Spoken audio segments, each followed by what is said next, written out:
Listo. Bueno, esperemos que ya estén conectados algunos de los lectores. Para mí es un enorme placer conversar con un autor que descubrí realmente hace nada, hace un par de semanas, que he leído gratamente, con enorme afecto, con una sorpresa mayúscula, un tono que me pareció refrescante, estremecedor, conmovedor. Yo como lector, ustedes los que me han leído saben bien que más que un lector de formas, soy un lector de fuerzas. A mí me gustan los escritores potentes, fuertes, contundentes, que tengan algo que decir y que venga de una vida profunda.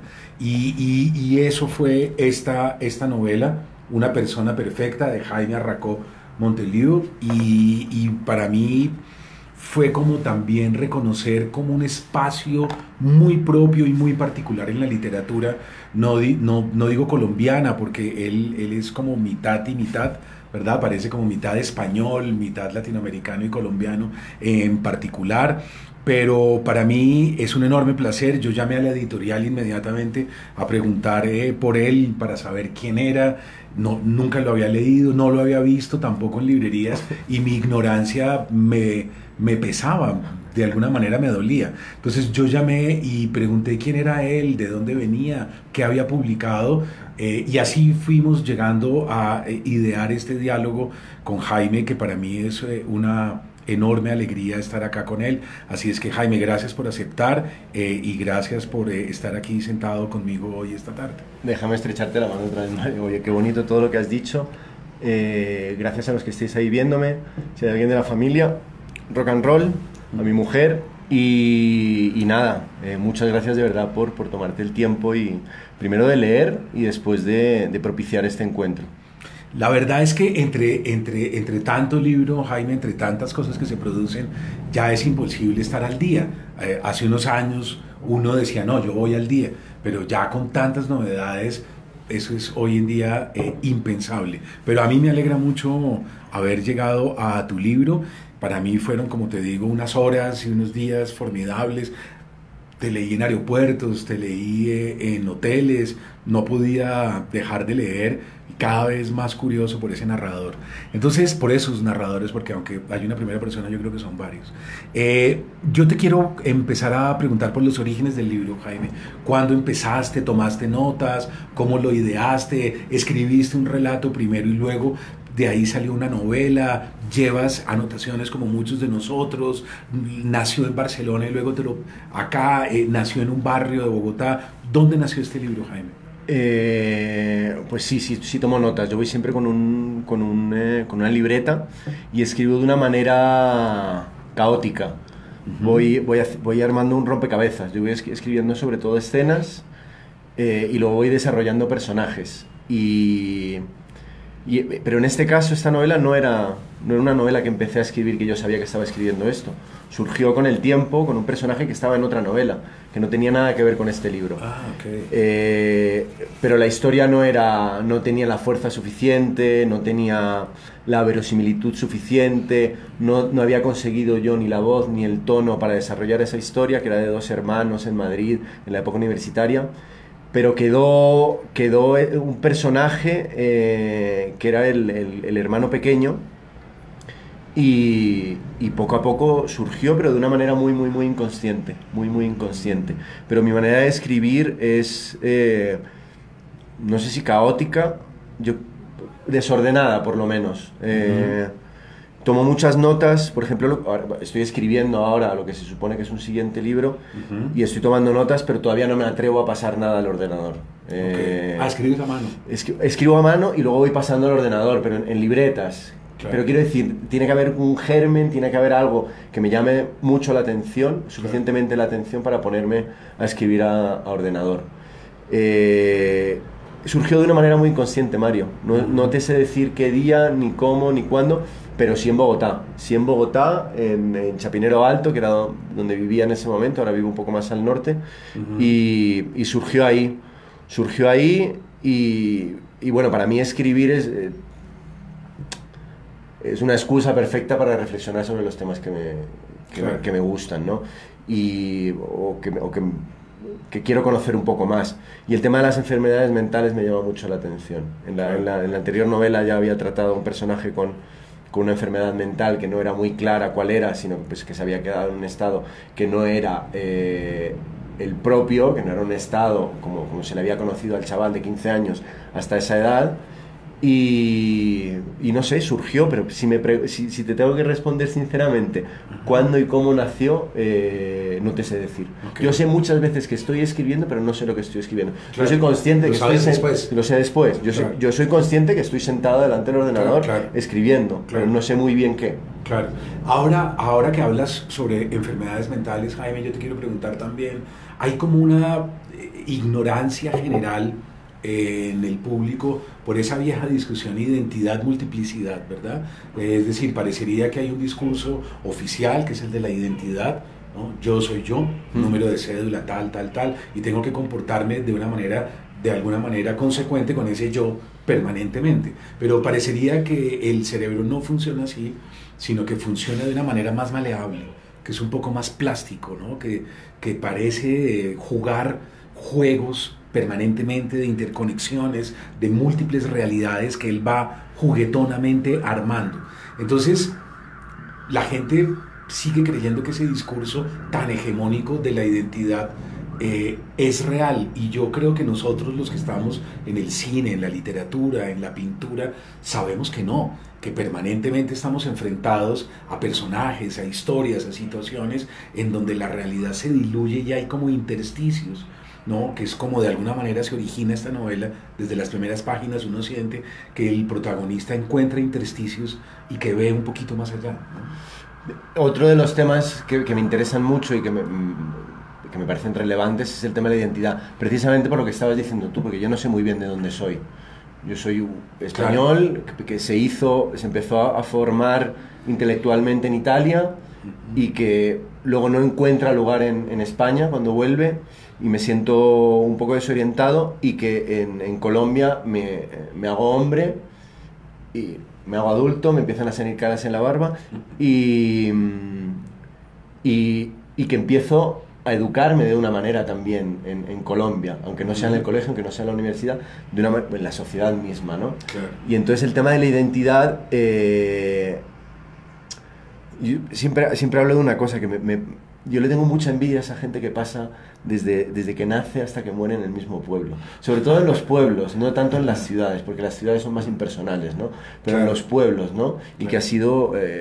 y sobre todo la gente que trabaja con las manos, ¿no? Claro. Un orfebre... El sastre, claro, el carnicero. Exacto, exacto. Claro. Esas personas, no sé si es una manera que tengo yo para decir que no estoy contento con lo que hago, o dónde estoy, o dónde vivo, y que trabajar con la cabeza es muy agotador muchas veces. Te vas a dormir y sigues con obsesiones que quieres escribir, claro, te levantas por la mañana y tienes como una angustia que te tienes que poner a escribir, o estar muy pendiente de lo que está pasando, tú que decías de las lecturas, ¿no? De estar al día, de qué está pasando, qué se está escribiendo, qué no se está escribiendo, cuál es el... y entonces la identidad, que yo creo que carezco un poco de ella como Saturnino, que Saturnino quiere ser muchas personas al mismo tiempo, ¿no? Sobre todo personas que no conoce, claro, personas que imagina que pueden tener una vida mejor. Ayer estaba viendo un partido de la Champions, no me acuerdo cuál era, y estaba viendo un entrenador vestido de traje con corbata, recién afeitado, peinado, tal, y yo lo miraba y pensaba, joder, este tío tiene... seguro que no tiene ningún problema en la vida, ¿no? Eso es lo que pensamos todos, ¿no? Que ves a alguien y la apariencia te hace pensar que esa persona no tiene ningún problema en la vida, o que tiene controlada la vida, claro, y nadie tiene controlada la vida, ¿no? Sí, claro, o sea, intentar controlar la vida es el mayor error que podemos cometer cada uno de nosotros, ¿no? Totalmente. No tenemos ni control de nosotros mismos. ¿Cómo cojones vamos a controlar, por supuesto, a las otras personas, y sobre todo el desarrollo de la vida, que es tan incierto? Por supuesto. Ahora, yo creo que la identidad, Jaime, no sé si estés de acuerdo conmigo, pero yo creo que la identidad es un tema jurídico, ¿verdad? Es decir, a uno lo obligan a ser yo porque hay que juzgar, Entonces, por ejemplo, si en un juicio yo demuestro que yo soy bipolar o que yo sufro de TPM, trastorno de personalidad múltiple o algo por el estilo, el Estado pierde jurisdicción sobre mí. No me pueden enviar a una cárcel, me tienen que enviar a un tratamiento en una clínica mental, etcétera. Lo mismo pasa en el caso religioso, ¿no? Foucault dice por ahí, el juicio de los hombres es directamente proporcional al juicio de Dios, porque yo no me puedo morir y decir soy 6, soy 5, soy 7, entonces ¿cómo hago para poder juzgar? Entonces parecería que detrás de la identidad está esa obsesión occidental por juzgar, ¿no? Por poder condenar al otro. Y eso nos ha hecho creer que nosotros somos uno, pero en realidad no, y Saturnino tiene claro todo el tiempo esos juegos y esas plasticidades de su mente, ¿no? Pero al mismo con tiempo... miedo, porque sí, lo tiene con miedo. Sí, pero al mismo tiempo pienso que si estás, yo tengo una cédula con un número y soy esa persona, ¿no? En la foto salgo con bigote y con pelo largo, pero bueno, sigo siendo yo. Pero al mismo tiempo, esta sociedad basada en el éxito y en el reconocimiento y en, Claro. y en demostrar y en estar por encima del otro, Claro. y en ser perfecto y en demostrar que eres perfecto, las personas que tienen, bueno, un trastorno como tiene Saturnino en este caso, aparte de otras muchas características que tiene y Sí, de sí, otros sí. pesos de la educación, y Claro. de la religión, de la política, de todo, parece que estamos obligados a que no se nos vea, ¿no? Que, Sí, sí, sí. cómo somos realmente. A no decirle incluso a tu mejor amigo cómo te sientes, Claro. a no abrir los corazones. Eso es como, eso no está de moda, eso no gusta, eso no, Claro, claro. pensar, leer, ese tipo de cosas no gustan, porque Claro. es estar con uno mismo, ¿no? En algún momento en la novela lo dice, y estar con uno mismo es poder recibir un puñetazo en la cara, ¿no? Claro. Que acabas reconociéndote y sabiendo quién eres. Claro, claro. Ahora, Jaime, hay algo muy raro en tu novela, mira, y es que tú tienes un narrador de primera persona, pero es un narrador de primera persona que parecería ir por grados, ¿no? Como una primera persona muy cerca y una primera persona que se distancia y que casi que coquetea con el narrador de segunda y con el de tercera, o sea, como una especie de narrador omnisciente de primera persona. Y metes incluso un diario, ¿no? Que llegas ya y haces un diario en donde cambias de una primera persona a otra primera persona, pero son dos voces distintas aunque es una primera persona. ¿Cómo fuiste armando eso? ¿Eso está armado en las libretas, en esas anotaciones? Sí, el tema del diario, que me parecía que era una cosa... Porque Saturnino no tiene nada claro qué va a hacer con su vida. Él dice que es uno del montón, que no sabe qué estudiar en la universidad, no sabe para dónde va a ir. Habla de Madrid como un infierno, Sí. pero que podría pensar de cualquier otra ciudad, de Turín o de Milán o de París, que podría ser un infierno, ¿no? Sí. Y entonces pensé que el diario era una manera como para ser más él, como para decir, esto no lo va a leer nadie, voy a ver qué pasa, a ver cómo escribo, a ver qué exploro aquí. sí, a ver qué surge de este exploro. ejercicio. Además es muy lindo porque él dice, día 1, voy a empezar a escribir, a partir de ahora seré escritor. Si me preguntan qué hago, diré que soy escritor. ¿Qué has escrito? Nada, pero soy escritor. Maravilloso. Bueno, y luego explora un poquito el tema de lo del éxito, ¿no? Del éxito. Del éxito, que es como la presión que le mete el padre por hacer dinero, por ser alguien, que tome decisiones sobre todo, ¿no? Claro. Luego hay otro personaje al final que dice, a mí no me importa lo que piensen de mí o lo que pienso yo, incluso. Lo que me importa es que la gente vea que yo tengo razón. Y es como una cosa que está muy establecida en el mundo moderno. El mundo moderno me refiero no solo al año 2019, sino bueno, unas décadas atrás también, ¿no? Este mundo moderno. Lo que nos importa es tener razón, da igual, aunque no tengamos ningún criterio para opinar, aunque no hayamos... sí, aunque no nos hayamos buscado dentro y hayamos incluso fuera leyendo, bueno, estoy divagando, no hayamos encontrado un discurso sobre el que hablar. Aún así, imponemos la razón, imponemos un ego y cómo tiene que vivir el resto de la gente la vida, ¿no? Demás, claro. Ahora, mira qué raro, porque aún en el diario se fractura el narrador, es rarísimo.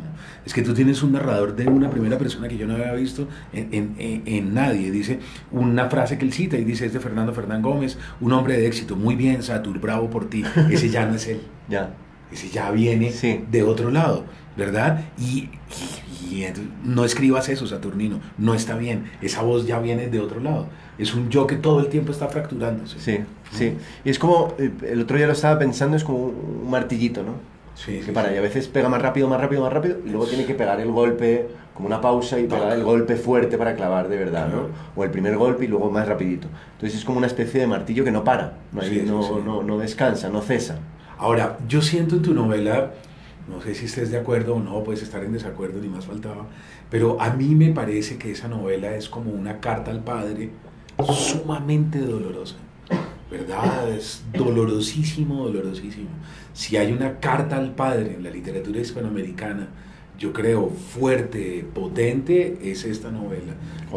Yo recuerdo quizás El olvido que seremos, de Héctor Abad, que es una bellísima novela sobre el padre, pero esta es una novela todo lo contrario, una novela dolorosísima sobre el padre, porque detrás de todo está el dolor de Saturnino por algo que le ha sucedido en esa relación con su viejo, Sí. ¿no? Porque es una relación de amor, de afecto, esa ambigüedad es la que al final genera la fractura interna, pero al mismo tiempo de dolor y de crítica, y hay un maltrato y hay un resentimiento muy fuerte, Bueno, es un maltrato que existe, que es terrible. está aquí, en las ventanas que estamos mirando desde aquí, seguro que pasa. Y, Sin duda. y yo he vivido cerca de vidas muy intensas, toda mi vida, de vidas ricas, no espiritualmente, pero como en sensaciones, Uh-huh. y muy intensas, ¿no? Como mucho consumo de alcohol, las drogas muy a la mano, bueno, con una vida sin freno, ¿no? Y esa vida sin freno, de cara a la galería, pues puede ser medio divertida y tal, pero claro, luego tienes que estar en tu casa conviviendo, Claro. si tienes hijos y tal, Uy, claro. y entonces eso genera, bueno, unos quiebres, no solo en el chaval, que no sabe qué va a pasar a partir de este quiebre, que es más fuerte, pero que el quiebre podría haber sido en el primer momento en el que se siente maltratado desde pequeño. Sin duda. Son varios quiebres y quiebres constantes, ¿no? De no vas a ser nadie, eres tonto, ¿por qué no haces las cosas bien? La concepción del bien y del mal.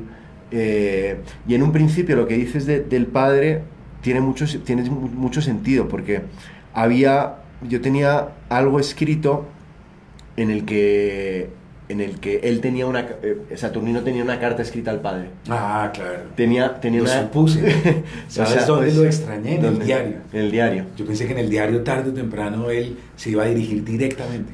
Entonces había Querido papá, puntos. había una carta, Con razón. y sobre todo, joder, qué buen ojo tienes. Y esa carta permanecía en la habitación de Saturnino, y estaba ahí, y no pasaba nada con esa carta, y nunca pasó nada y tal. Nunca la Eso entregaba. nunca estuvo en la novela, pero sí era una idea que tenía. Y al final también una llamada de teléfono, y casi que Saturnino pidiendo perdón, ¿no? Sí, sí, que claro. que tenía que ser al contrario, Al ¿no? contrario. Pero no pasa así. Pero no pasa así. No. Pero sí es un mensaje claro al padre, ¿no? Sin duda. Y... Dolorosísimo, además. Sí, pero no creo... Todos hemos pasado de alguna manera Sí. por esos momentos, creo. Sí, y si no lo hemos pasado, lo hemos visto. O lo tenemos Sí, cerca. lo tenemos cerca. Ahora, hay un momento de la novela que a mí me gusta mucho. Es el momento de sus héroes cinematográficos, ¿no? Cuando él recuerda sus películas. Y recuerda, hay muchas otras, pero él pone el énfasis en tres. Y en las tres son, yo me di cuenta, outsiders, Sí. ¿no? Forrest Gump, que es un outsider total, ¿verdad? Que es un tipo que no encaja para nada y sin embargo lleva una vida fascinante y maravillosa. Leyendas de Pasión, Sí.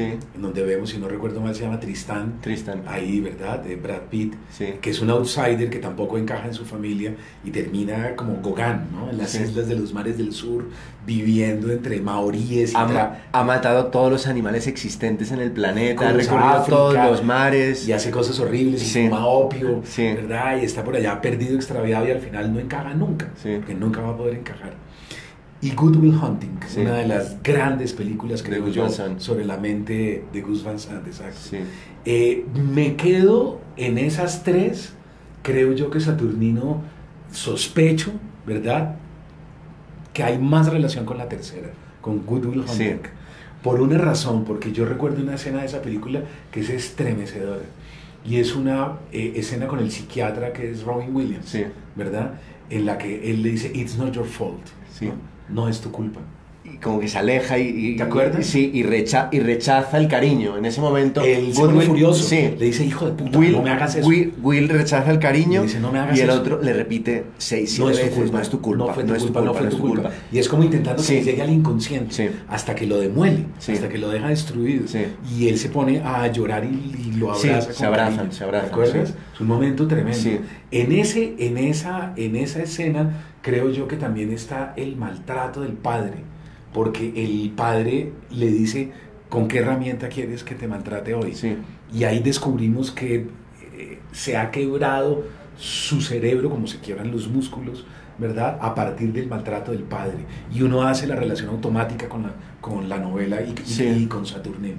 Sí, y al mismo tiempo, eso es Leyendas de Pasión, que es Leyendas de Otoño, son 3 novelas de Jim Harrison que leí por primera vez. La película me parece fascinante y la había visto muchas veces, pero la leí, me parece que a principio de año por primera vez.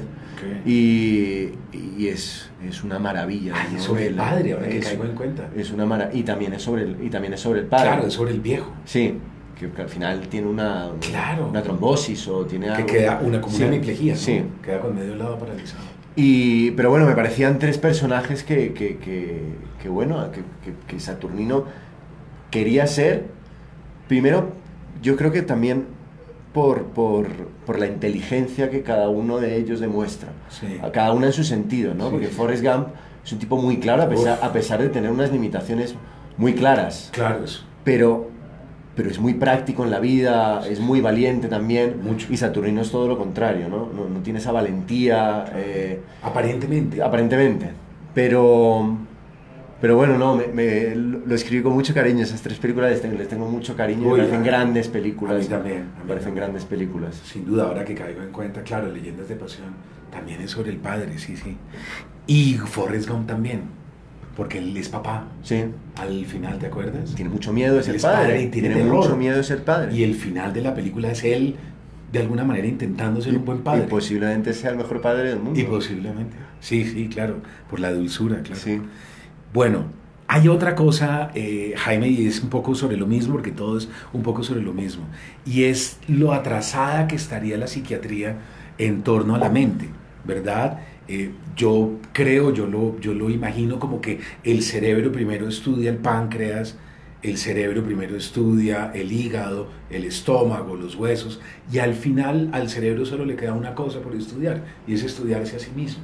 Entonces la última rama, digamos, de la medicina es la psiquiatría y la neurología, que es el cerebro estudiándose a él mismo, pero se siente mucho atraso en eso, y es muy doloroso porque el diagnóstico está en la primera página de la novela, ¿no? Y en la primera página de la novela sabemos que de alguna manera ese establecimiento y esa ignorancia con respecto al funcionamiento del cerebro van a dejarlo a él inmediatamente en extramuros. Sí, y que su recuperación no está en sus manos, que eso es lo más jodido de todo. Tanto el padre, la madre mucho más distanciada del asunto, y la psiquiatra le dicen, oye, tú calma ya, haznos caso a nosotros. Sí, sí, sí. ¿no? Sí, sí. Y mira, aquí tienes estas pastillitas, aquí Tómate estas, esto, tómate esto tal sí, día, sí, sí. esto. Te va a pasar, posiblemente te va a pasar esto, vas a engordar, vas a sentir, bueno, un desconocimiento de ti mismo, no vas a saber muy bien quién eres. Uy, sí, pero lo jodido es que le dicen, no está en tus manos. Sí, sí, ¿Cómo es posible que no esté en las propias manos del paciente su recuperación? Claro, ¿no? claro. Y es muy doloroso todo ese paso por la cipresa, Sí. el ribotril. Sí. ¿no? Yo anoté muchos de los medicamentos de la novela. La cipresa, por ejemplo, es la que sube de peso. ¿no? Sí, Que sí, es un antipsicótico. Que te produce, Sí. es un antipsicótico que te sube de peso. Porque te da mucha ansiedad y mucha entonces ansiedad, quieres comer sí. mucho. Y por el otro lado, a otros antipsicóticos lo que hacen es lo contrario. Entonces te anulan a nivel emocional y te dejan como si todo te importara lo mismo, todo da igual. Es como una muerte en vida, como si el sistema fuera un titiritero de mal gusto. es como si te escayolaran el cerebro, como si te pusieran o te lo cementaran de alguna manera. Uy, sí. Y entonces ahí pues deja de palpitar el cerebro y se queda en lo que es. Claro. Y él dice, lo que queda ahí es mucha tontería que rebota en un efecto sierra, Sí, toda sí, esta sí. tontería, porque ya no sale nada de ahí, todo lo que se queda. Entonces sí, es doloroso y... Pero bueno, está a la orden del día, es que hay una cantidad de gente que está... Eso te iba a decir. Yo recuerdo mucho, no sé si has leído a Byung-Chul Han, el gran filósofo alemán de origen coreano, pero él tiene un libro muy bello que se llama La Sociedad del Cansancio. Y él dice que después de la productividad, lo que tú decías ahora, después del éxito, después de los vasos de Coca-Cola, el termo de café, el que tengo que ir al gimnasio y tengo que estar todo el tiempo sobreexcitándome para ser un hombre, ¿verdad? Reconocido, Sí. ¿no? Tengo que andar demostrando permanentemente todo lo bueno que soy, lo eficiente que soy. Él dice, después de la sociedad del rendimiento, viene la sociedad de la fatiga, que es en lo que ya estamos. Y dice, empiezan a aparecer enfermedades producto de ese cansancio, de ese ego exacerbado que está como al límite de sí mismo. Y dice, y empezamos a no poder pararnos de la cama. Dice, Es ya que- no nos podemos parar. Dice, Claro, porque explotas hacia adentro, ¿no? Implosionas, ¿no? exactamente. Es que la obligación de que cada viernes y cada sábado tenemos que bebernos 3 botellas de aguardiente y meternos lo que sea necesario para pertenecer al mundo, ¿eh? Porque eso es lo que hace la gente, ¿no? Claro. Salir de fiesta, tal. Y tenemos que comprar las últimas zapatillas, Trabajar y trabajar y estudiar para al una mismo... segunda carrera, Exacto. y ir al gimnasio. Exacto. Y el otro día un amigo, otro amigo escritor, compartía una imagen en internet que decía, todo el mundo se avergüenza de su físico, pero yo no conozco a nadie que se avergüence de su inteligencia, ¿no? Qué bueno. Nadie se avergüenza de su inteligencia. Los referentes que tenemos hoy en día son de una pobreza y de una... como de tan poco desarrollo intelectual, Así es. y la gente lo sigue, ¿no? Y son como, sí, son los referentes de hoy en día, y a mí eso me llama mucho la atención. Y otra cosa que me llama mucho la atención de la sociedad actual es que la gente es incapaz de decir que no. ¿A qué me refiero? Por ejemplo, hubo un caso con el ministro que duró el ministro de Cultura que duró 7 días en España, un escritor, bueno, un tertuliano de televisión y tal, y le ofrecieron un ministerio. Duró una semana porque estallaron, bueno, unos casos legales, de que él no había declarado un dinero y tal, pero ¿quién te obliga a tener que coger un puesto de ministro? Claro, nadie. ¿Quién te obliga a que si te ofrecen algo tengas que hacerlo? Tenemos limitaciones y tenemos que conocer nuestras propias limitaciones. Por supuesto. Y eso me llama mucho la atención de la actualidad, que todo el mundo dice que sí a todo sin tener ni puta idea de hacer nada, ¿no? Claro. Y parece que estamos obligados a tener que saber hacer de todo.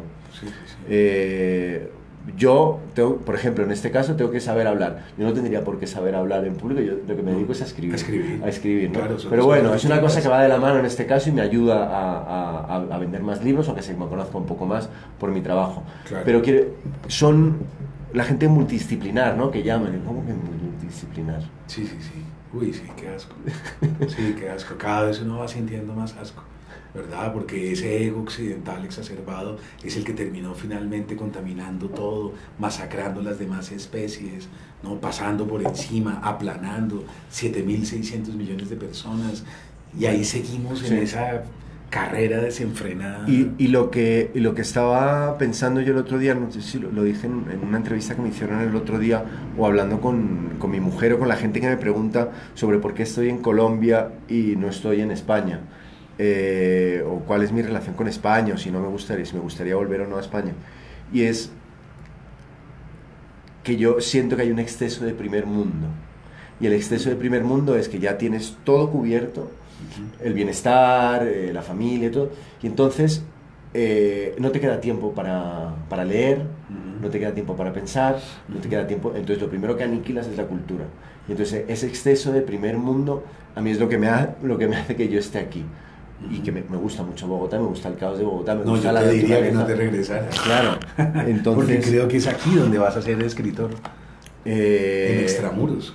Y entonces aquí me siento Claro. muy cómodo, no perteneciendo tanto a la sociedad, yendo por mi lado. Claro, claro. Y ese exceso de primer mundo, me imagino que Antes o después llegará también a los países en vías de desarrollo y tercermundistas. No, no creo. ¿No? No, yo creo que el esquema es al revés. Ok.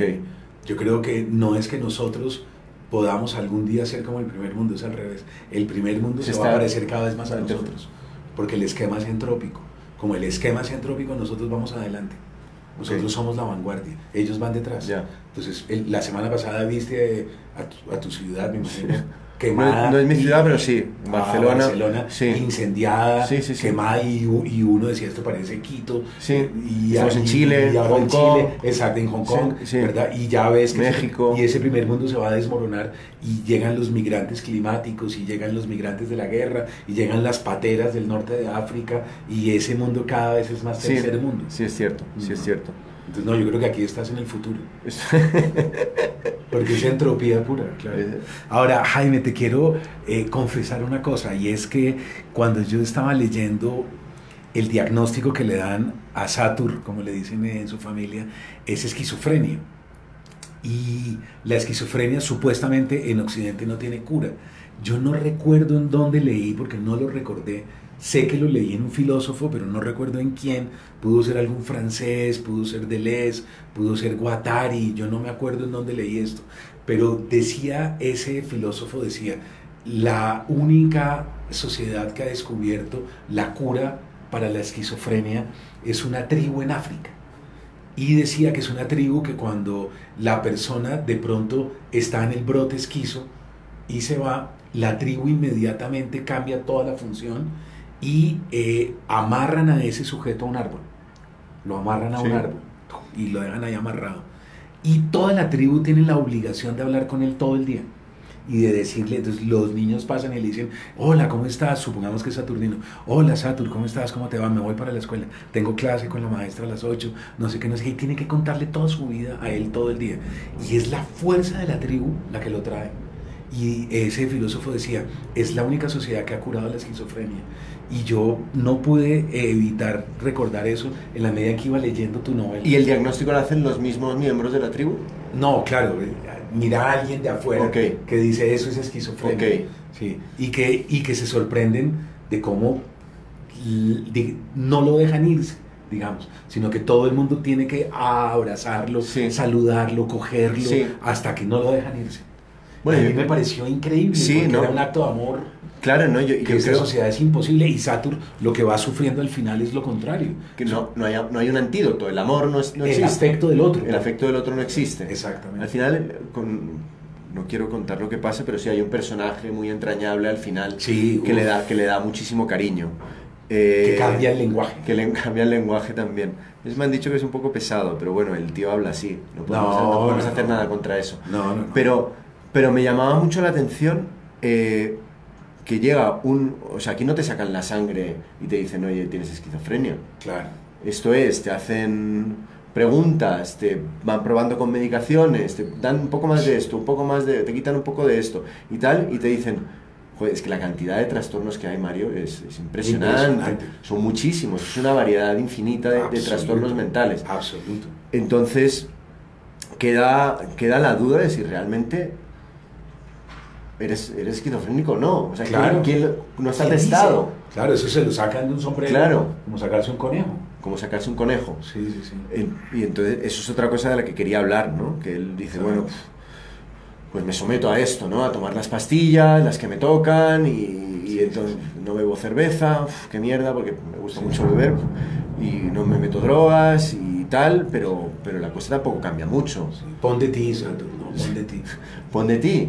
Claro, todo el tiempo. Y escúchanos y haznos caso, que nosotros sabemos, eso es lo que dicen, ¿no? ¿Tú qué sabes? Sí, nada, no tienes ni puta idea de lo que está pasando. ¿Qué sé yo? Quiero decir, no, yo tampoco sé nada. Claro. Ahora, supongo que te lo han dicho antes y en algún comentario o algo, no sé si lo tenías en el inconsciente o si de pronto eras consciente de esa relación, pero uno recuerda The Catcher in the Rye, ¿no? Sí. El guardián entre el centeno, sí. Esa bellísima novela, y hay algo por allá en el fondo entre tu personaje y ese personaje, aunque son distintísimos, en situaciones diferentísimas y de todo, pero hay como una temperatura, como como un aire que le recuerda a uno Me lo dijeron más con la anterior novela, que también es un chaval de 15 años. a Salinger. Sí, pero... Y mira que y yo cuando decidí escribir la primera novela y esta segunda novela, yo quería decir, voy a escribir algo serio, ¿no? Gente adulta y tal. Y tanto la otra como esta me han salido personajes jóvenes, ¿no? Me han salido a los que en mi vida yo no tengo mucho cariño a los años que van entre los 17 y los 23 o por ahí, yo no le tengo mucho cariño a esa etapa. Una persona... No era una persona a la que yo me sintiera a gusto con ella, ni orgulloso, ni mucho menos. Pero bueno, han surgido estos personajes, ellos son mucho más interesantes que yo existe esa frescura en el pensamiento y en el descubrimiento, todavía hay mucho por hacer, ¿no? Y los personajes adultos que aparecen son muy erráticos y son muy prejuiciosos, están sí, despiadados y al contrario que Saturnino, ellos están muy orgullosos de sí mismos.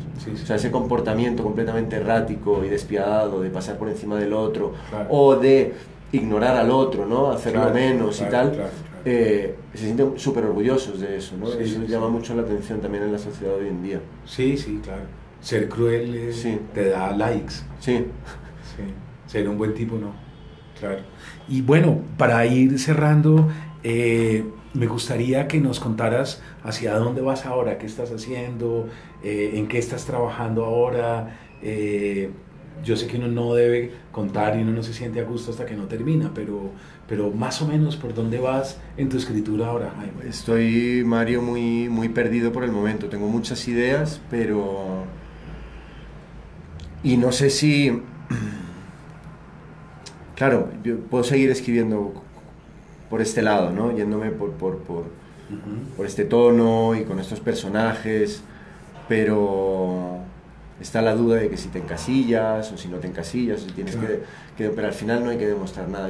La primera historia que veo que empieza a respirar más que otra, me imagino que será la que tomaré. Así es. Pero sí me interesa mucho los secretos familiares, lo que no se dice, el dolor. Me gusta sí, a mí me gusta mucho el drama. O sea, luego yo creo que soy una persona divertida cuando estoy con mis amigos y en casa y hago chistes y tal, pero en el arte me gusta mucho el drama, disfruto mucho del dolor, y de intentar entender de dónde sale ese dolor y de a quién le importa y a quién no le importa, ¿no? Un amigo mío decía, familias disfuncionales son una redundancia. Sí, no, ya está, se da por hecho, ¿no? Que así son. Todos venimos de unos agujeros negros. Sí, entonces el conflicto familiar me parece que es fundamental. En la familia es donde brota todo, ¿no? El horror. Sí, es el mundo iniciático de todo el mundo, y a partir y sobre todo que te hace pensar que es lo normal, porque como son 24 horas al día y estás viviendo eso, y si no preguntas mucho fuera, que es lo que le pasaba a Saturn, dice, bueno, yo no cuento mucho lo que pasa, a mí me parece normal, pero tengo la duda de que a lo mejor no es tan normal, ¿no? Exactamente. Quiero decir, que me peguen un bofetón en la cara, que sangre y que me tenga que comer la comida, a lo mejor no se hace todas las a todo el mundo le pasa lo mismo. A lo mejor no, a lo mejor el padre te deja levantarte y dice, bueno, si no tienes hambre no comas, y puedes ver televisión. Sí, exacto. Sí. Exacto. Pues yo te auguro lo mejor, Jaime, te auguro lo mejor. Leeré tu siguiente libro, voy a buscar la novela anterior que no la conozco, y para todos ustedes invitarlos a leer esta novela. Creo que se la van a pasar muy bien. Es un personaje entrañable, conmovedor, es un narrador, como les estaba ahora diciendo, inolvidable, y yo creo que muy pertinente para las épocas en que estamos viviendo, porque de alguna manera estamos aplastados, de alguna manera nos silenciamos y nos callamos, como decíamos ahora, pero no creo que nadie pueda decir en esta época que está bien, que está a gusto, que se encuentra pleno, total o plena, ¿no? Creo que de alguna manera todos vamos arañando por los bordes, ¿no? Para no terminar recluidos o finalmente muertos o suicidándonos, que también es una idea que ronda en el mundo contemporáneo permanentemente. Creo que se van a pasar muy buenos momentos con esta novela, ojalá la lean y ojalá en eventos posteriores, ferias del libro, yo tenga el gusto de encontrarte y de pronto volver a Sería un placer, conversación. Sería un placer, Un placer. Muchas gracias. Encantado, un placer. Chao, muchachos.